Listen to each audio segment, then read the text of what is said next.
Hello everyone, welcome to Joy News. We are having a special conversation with one man who has seen it all in his footballing career, both as a footballer and a coach. Someone who started out as a physical trainer, set up Guan United, won Ghana Premier League twice with Asante Kotoko, won the FA Cup, led one of Ghana's women's national team to win a bronze medal at the FIFA World Cup.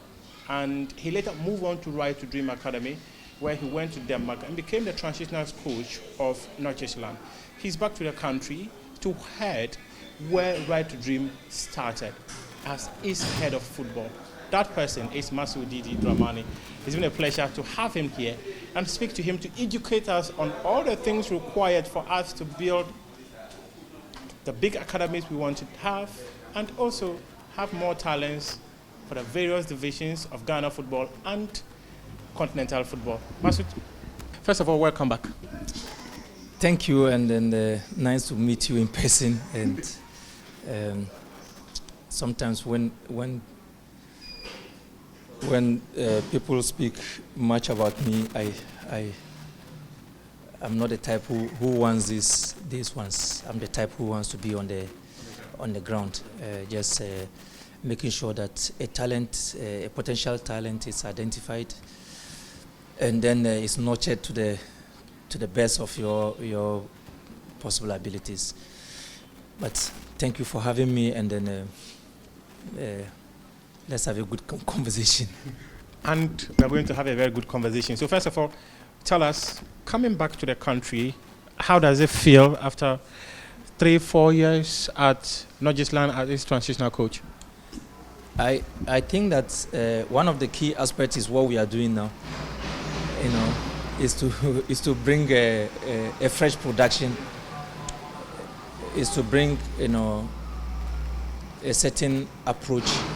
Is to bring a certain mindset, and try as much as possible in our narratives that we narrate something that will touch someone.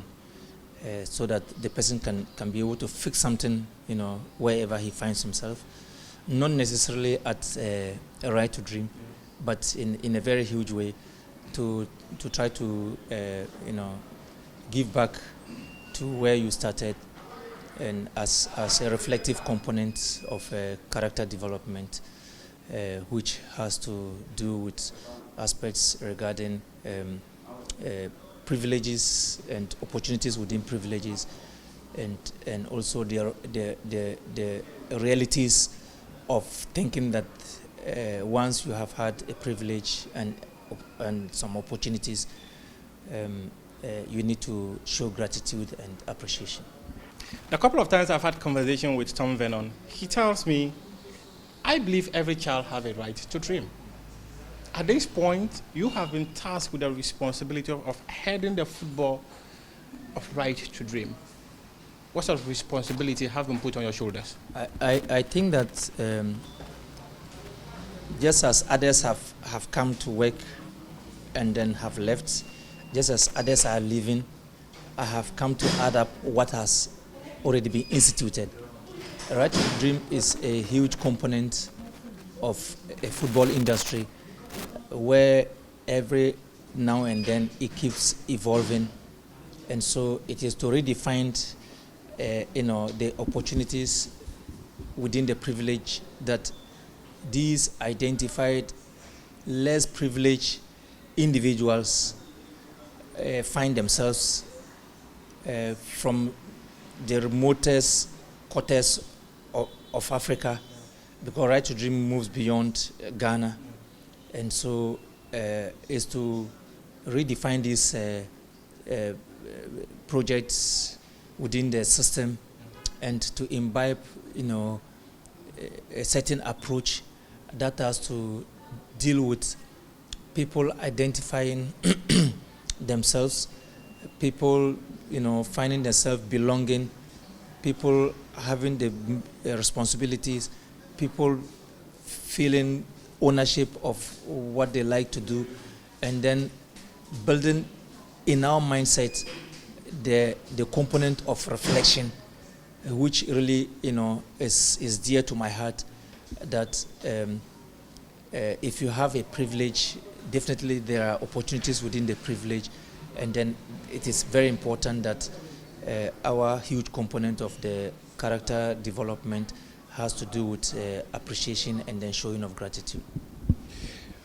One interesting thing that I noticed during the Euro 2020 competition was that in the Denmark setup, there was one player in the Denmark team who was one of the most instrumental of players.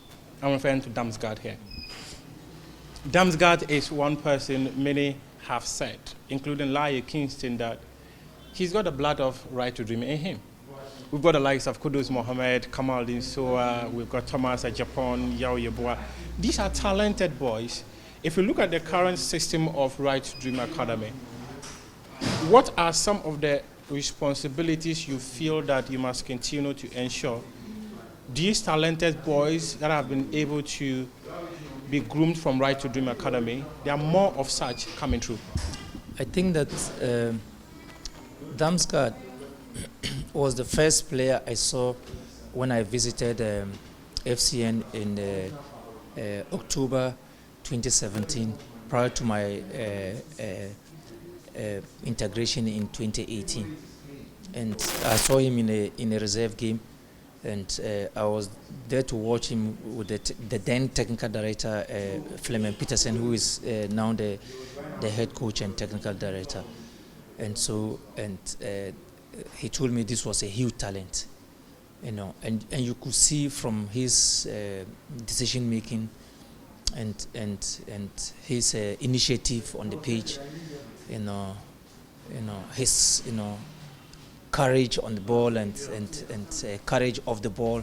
So his actions on and off the ball, and seeing Dams.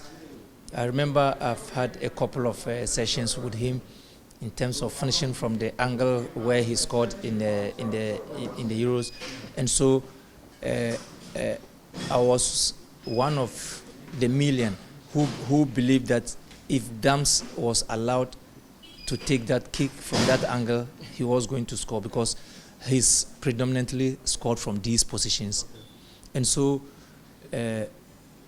Dams's way of life tells us that there's a way of life that we need to put up, and so one of the key aspects that we need to always reflect on is where we are coming from, our environment and our communities, and then try to give back. Yeah, so I was talking about Kudus and Kamaldeen and co as well. You will need to churn these talents, and that is a massive responsibility, isn't it? Of course, we had others that had come to pass. We have Gosway, we had King Atajan and others, Thomas Japan, Yao Yeboah, Phoebe, a whole chunk of them. Sometimes you even have to go back to your archives to recall all this one. I think that we have a pool of potentials, and once we have a potential, the aspect of nurturing is also another prerequisite. And I think that the grounds has what it takes to be able to fix these fundamentals. The key aspects that we need to try to imbibe is the aspect of reflection, is the aspect of show of gratitude and appreciation in terms of our production of these numerous players that will come on our way. The others have been very, extraordinary, but we need to try to sustain this by figuring out a dimension of the reflective practitioners who are very responsible in terms of their assertion of gratitude and appreciation, to the environment and then to the communities, and then try to raise up the livelihood of where they are coming from, of their families, and so that they can transition. Even after football, they still can transition into another phase of life. And I think that that is why I always decline that football is a school of life. and not necessarily just the football as we see, but other aspects that you need to have as a person.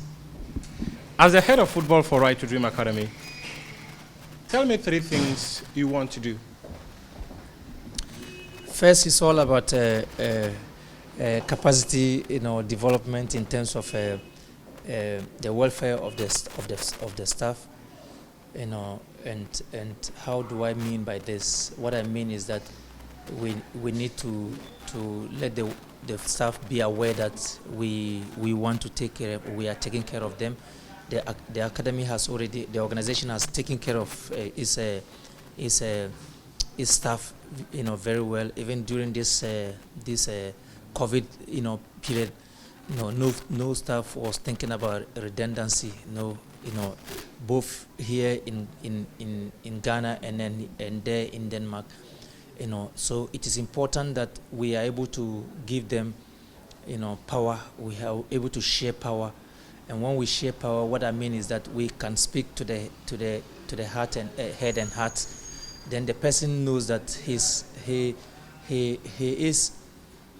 been identified, and then he belongs to this institution. He has a responsibility to fix things, not to wait for somebody to tell him to fix things up. And then he has to feel that he's an owner. And if you really feel that you are an owner, then definitely everybody within our organization will have a certain mindset of reflection. He will be able to reflect and be a reflective practitioner, and always show gratitude and show appreciation. And once we can be able to do this, then we are transferring these messages to the young girl and then boy who is a student athlete to think likewise. And so that is one aspect. Another aspect that we will want to be looking at is that we have to be looking at how are we able to connect inter-departments within our football department. Do we have to be alone? Do we develop the players alone? We don't. We have character department. We have, which is within our pastoral department. We have the school sessions. We have the administrative aspect. Within the technical, football aspect, we have the grounds people. How do we connect to these people on a platform where everybody feels part of it? And so the person at the kitchen, needs to feel that, I'm really appreciated and belongs to this environment. So patching up this inter-department connectivity, is something that we'll try as much as possible to be able to clarify our way of communication, so that there will be a strong collaboration within departments, and then we'll have a good function. The last part that we have to speak about, which is the spine of the whole show, is the development of the individual player. Our aim is that once we have been able to, we have set out an institution that has, the right structures in terms of different expertise, our scouting base. If our scouts have been able to, bring in a player, a potential player, and then it is our responsibility that we need to really dig into the deep aspects of what we are doing to be able to nurture this person to the fullest possible level. Not only in terms of football, but remember what I told you earlier on. Football is a school of life. In terms of other behaviors, so sometimes it is amazing when I hear, maybe coaches making comments that the player is difficult to handle, the player is not putting up the right behaviors. It is our responsibility to be able to tame these aspects of life. It's our responsibility to be able to follow players up, irrespective of where they are. Where Kudus is, I follow him up, we speak. Where Yao Yabua is, I follow him up, we speak. Where Kelvin Ofori is, I follow him up, we speak. I follow players up even when I'm in Ghana here. I still follow players up, not only the Ghanaian or African players. Both the Ivorian, Adamo Nagalo, Lasso Koulibaly, Mohamed Diomande, Maswell Wolazi, Ibrahim Sadiq, Abu Francis, And I follow up with my colleagues, Frank, the assistant coach, Fleming, Paneva, from different departments, and then even our nutritionist, who is Bruno. I still follow up with them.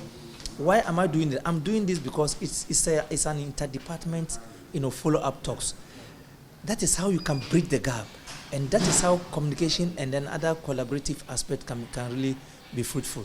It is all geared towards this individual player. So if we don't communicate amongst the different departments, we will not know much about. If there's the need for you to release the player to speak with the mental or the psychologist, then it is your responsibility to communicate. Okay. And then this interdepartment, communication. And I think that when we are able to do this, these three important aspects of our doings, we really define our purpose of bringing Right to Dream to another level.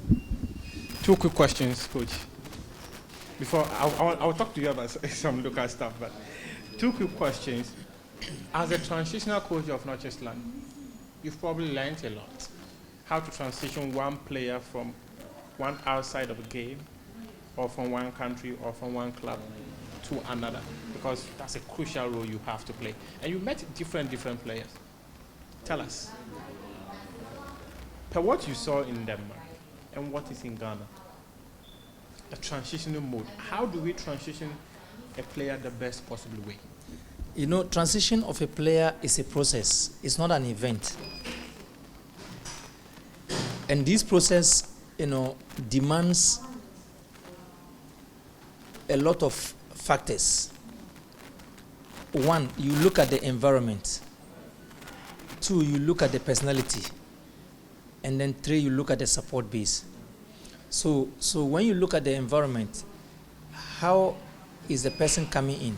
Then you are thinking about the weather, you are thinking about the food, you are thinking about the people around, the language. So based on all these fundamentals, it tells you that you have to accept the person the way he is, first of all. And once you accept the person, sometimes we are thinking about transition of players. But the environment itself, you need to transit into the environment.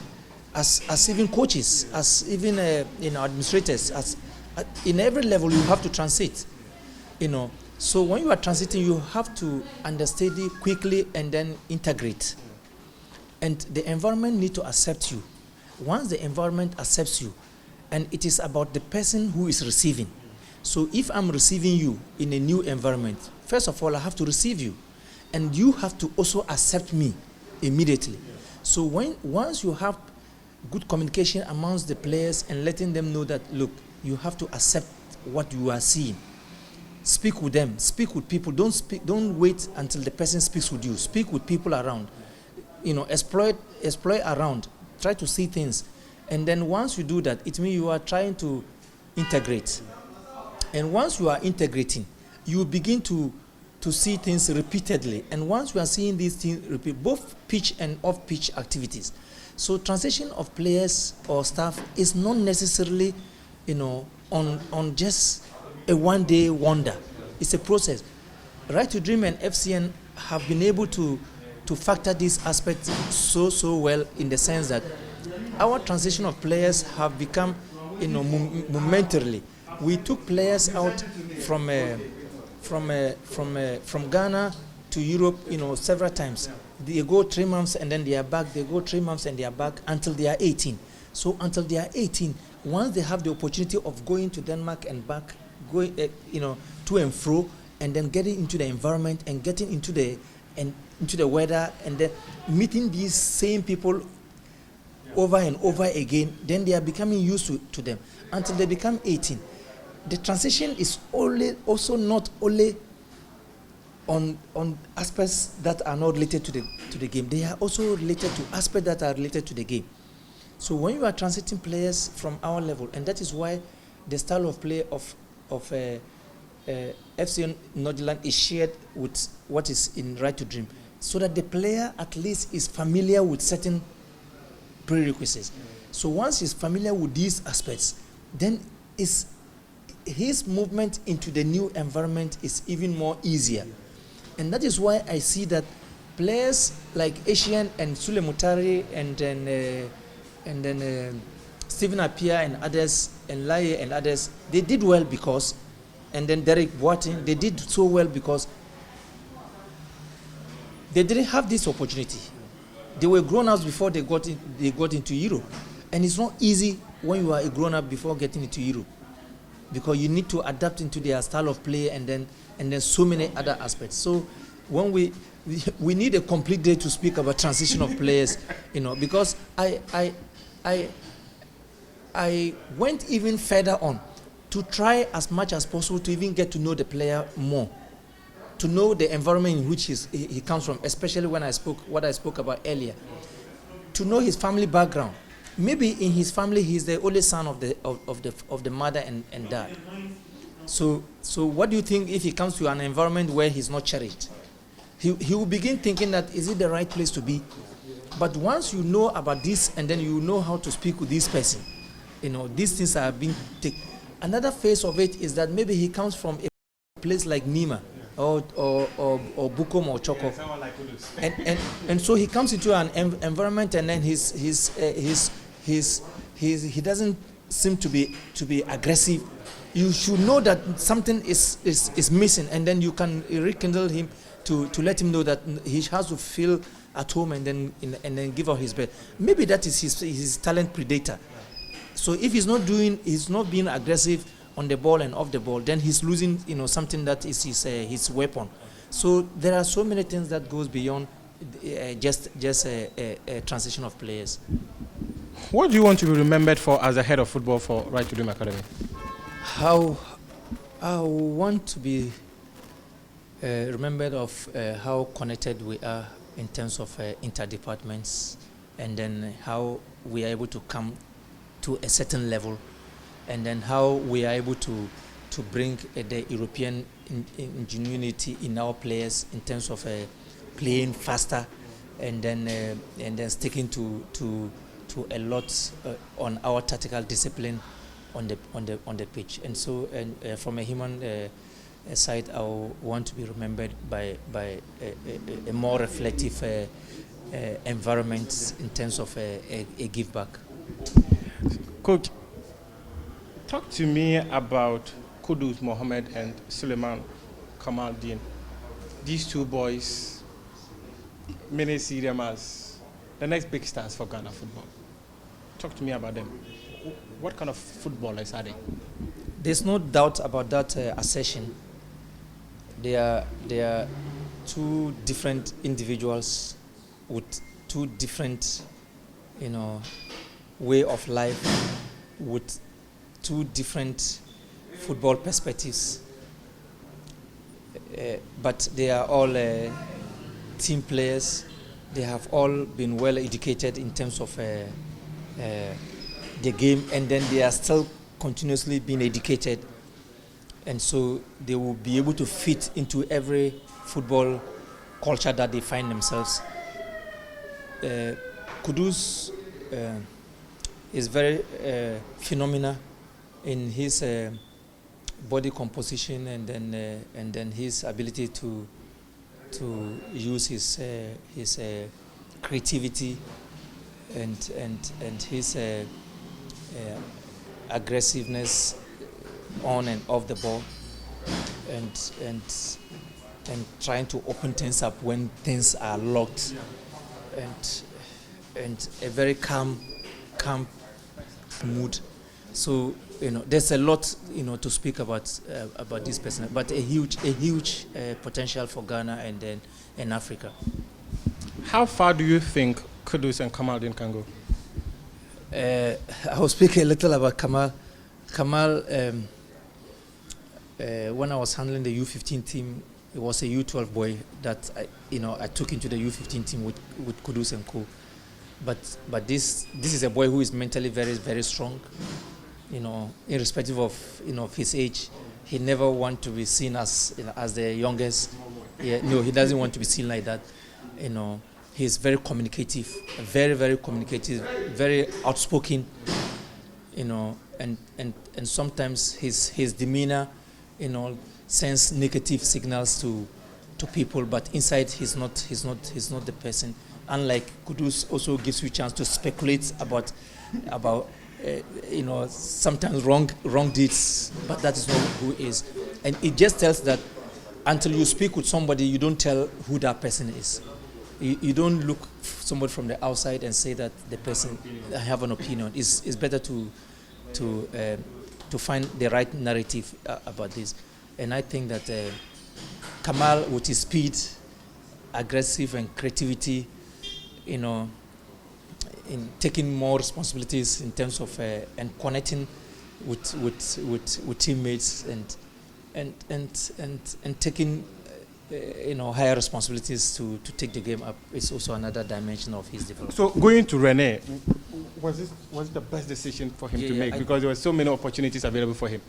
I think he took the right decision because he's gotten to a point in his life where he needs continuity.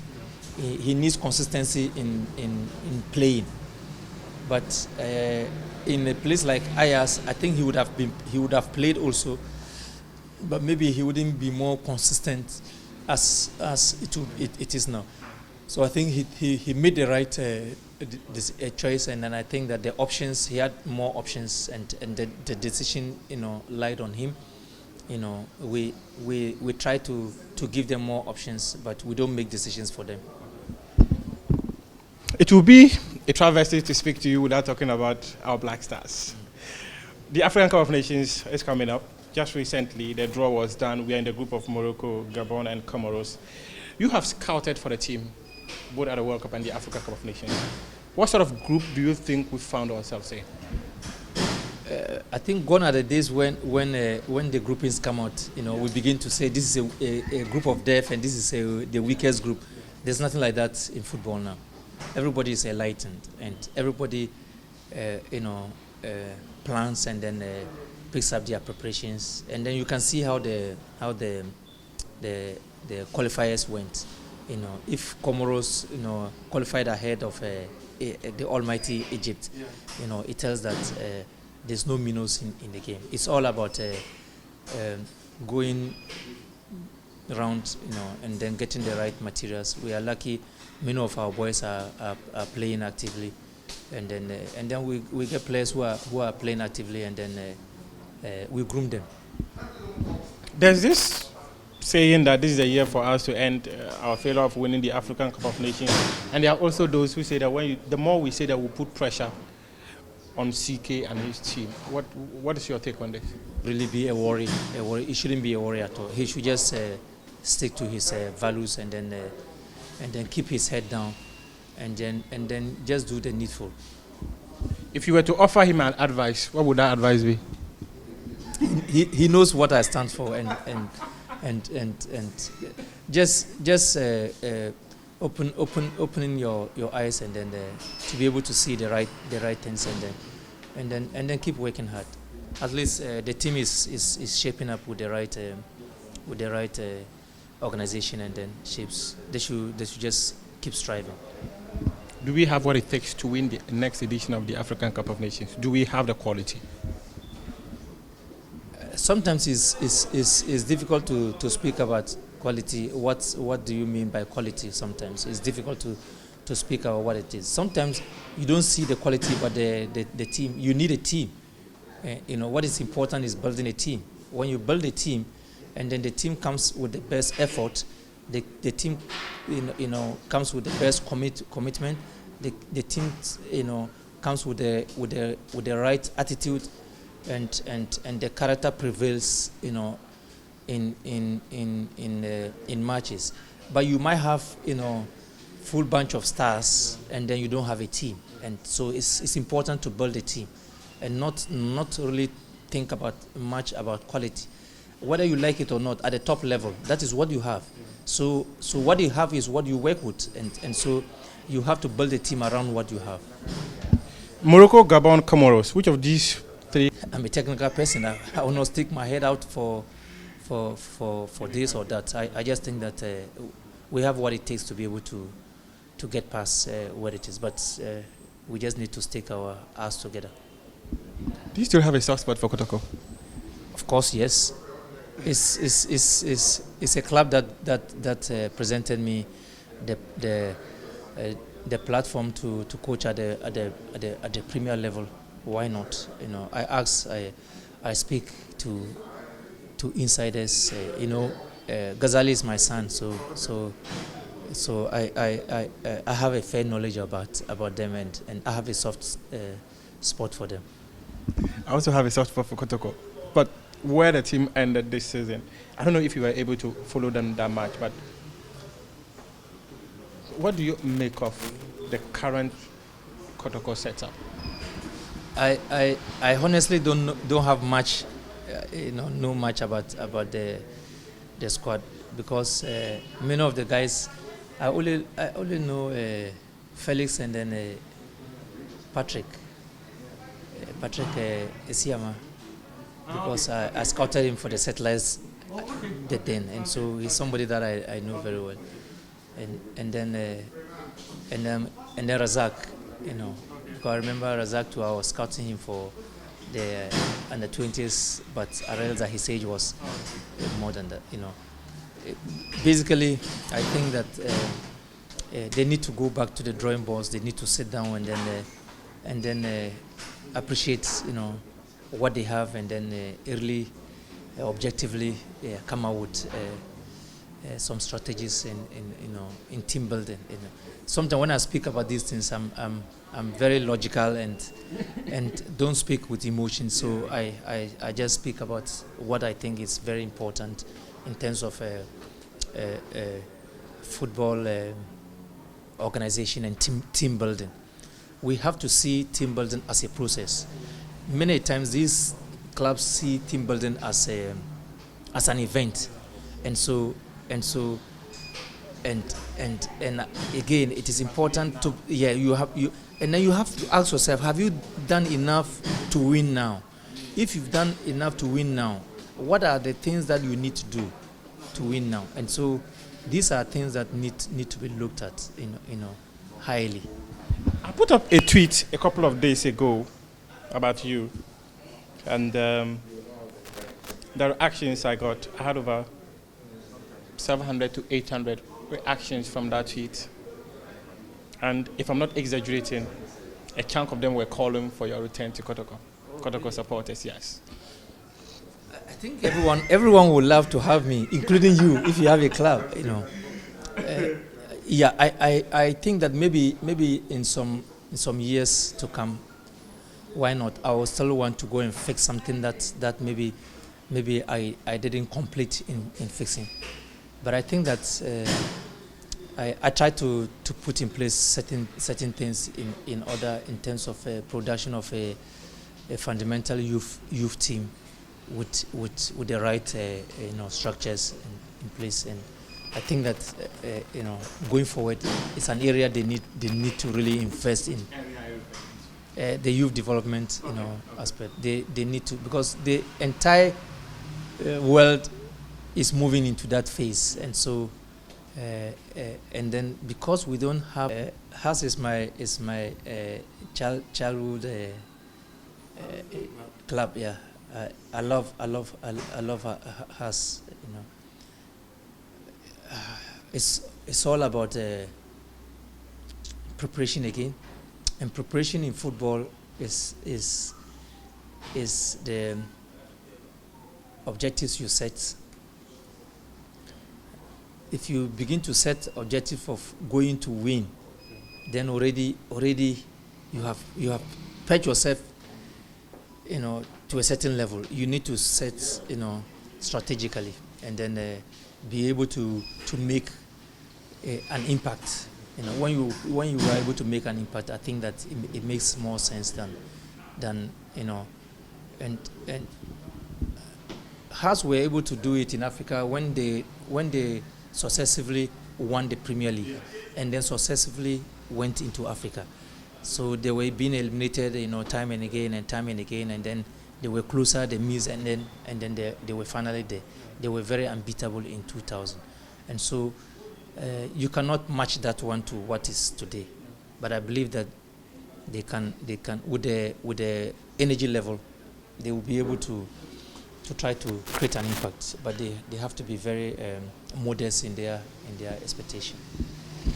Coach Masaud Didi Dramani, a very extensive conversation from Right to Dream Academy all the way to the Black Stars to Kotoko, where he led to win the Ghana Premier League twice and also the FA Cup in 2014 before he scouted for the senior national team in the 2014 FIFA World Cup and subsequently to Accra House of Oak. He's now the head of football for Right to Dream Academy, and there isn't any better person to give us technical knowledge on everything we need to know about our players, about our national teams, and about our talents who are based in Europe. Coach, it's been a pleasure speaking to you, and I'm extremely grateful. I'm grateful, and then at least we have been in touch from now. Okay. Thanks very much for joining us, and we appreciate your company. Continue to enjoy the rest of our programs. I am Nabila Abdullahi.